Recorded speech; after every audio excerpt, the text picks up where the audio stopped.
Hi everybody! In honor of Disney's 100th anniversary, I decided to share with you my 10 favorite Disney movies. So these are not necessarily the ones I think are the best or the smartest or the best written, highest quality. Mostly it's just nostalgia and like what I associate with watching with my family, my childhood, the stuff that influenced me as an adult. So yeah, this list is not meant to be like objective in any way. It's just my personal tastes. So 10. Dumbo, 1941. So many touching moments in such a short, simple story. Dumbo has like a really surprising, poignant message about ostracism and also about labeling otber people as mentally ill. It's barely over an hour long, but it's packed full of humor and love and excitement, and with a touch of psychedelia. Just because why not? Uh, so Dumbo is also one of the last movies I watched with my mother before her death. So, Mom, if you're watching, this one's for you. 9. Aladdin, 1992. Aladdin is probably the first movie I remember seeing in the theaters.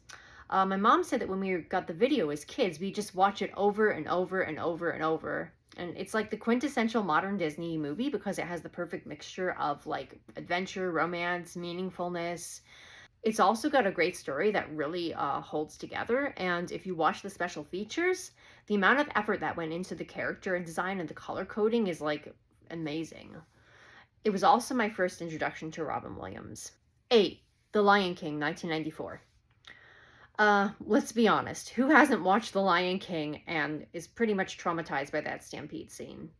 Yeah, me too. With radio-worthy songs from legend Elton John and, like, literal perfection for a voice cast, Lion King crosses the line into serious work of art rather than just a kid's film.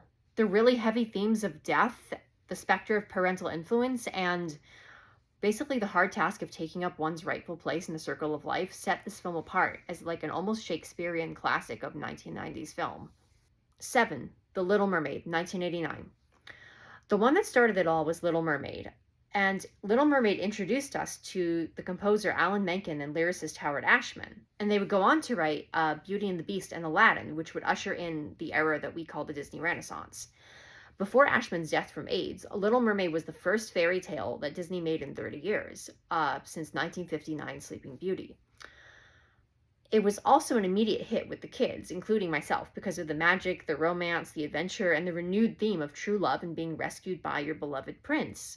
6. Mary Poppins. And I'm going to throw Saving Mr. Banks in there because why not? So, this is one of the best non-animated Disney films.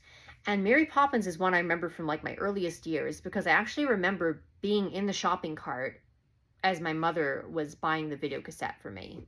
So, one thing I like about Mary Poppins is the interaction of the live action characters with the animated characters and scenery make it seem like you could interact with the magical world in real life rather than if the whole film was just all animation. You know, it makes it feel like those two worlds could come together.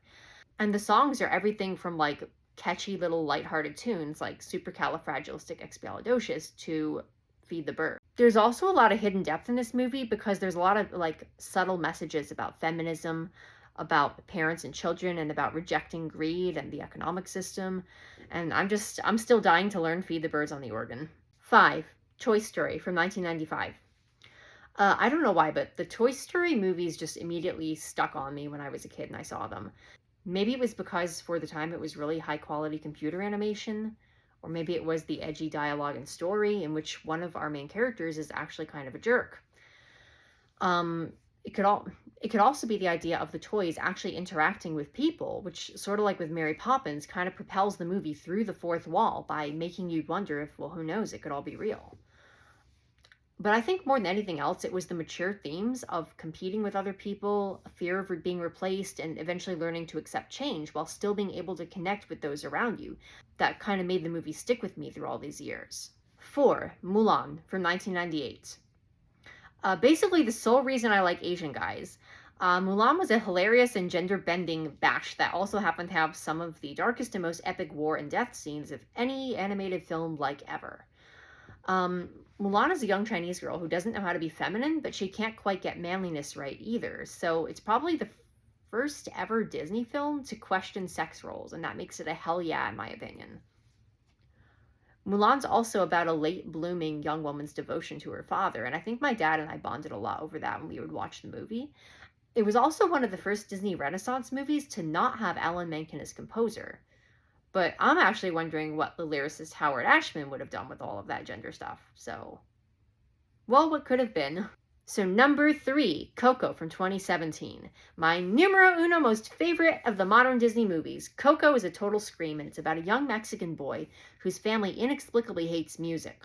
So he steals a guitar and goes to the land of the dead in search of a deceased musician relative. So what shot this one up to number 3 in my opinion, above Lion King and Little Mermaid? Pretty much the killer humor, including the adult humor. The fact that the Frida Kahlo herself makes an appearance. And how could I forget? Wait, I didn't actually forget the music. Number 2, Beauty and the Beast from 1991. So one of the first movies that I ever remember watching as a kid was Beauty and the Beast. And it hit the spot for me because it's warm, it's inviting, and it has a really compassionate and loving main character. And it also manages to embrace all that into a story that's full of adventure and excitement. So Gaston is one of the best villains ever, and just ask any YouTube poop video. It's also one of the first times that Disney dared make the handsome popular guy the antagonist, so it's also realistic as well. The animation and scenery are really rich and lush, and they make you want to jump into the film so you can experience it. The total cumulative effect of all the colors with the music, with all the heart and kindness that the story has to offer, plus there's actual cinematography. This makes it a story that's never going to get old for me. Like, I can watch it twice in a row and enjoy it. I also think if Walt Disney were alive, it would have been his favorite Disney movie.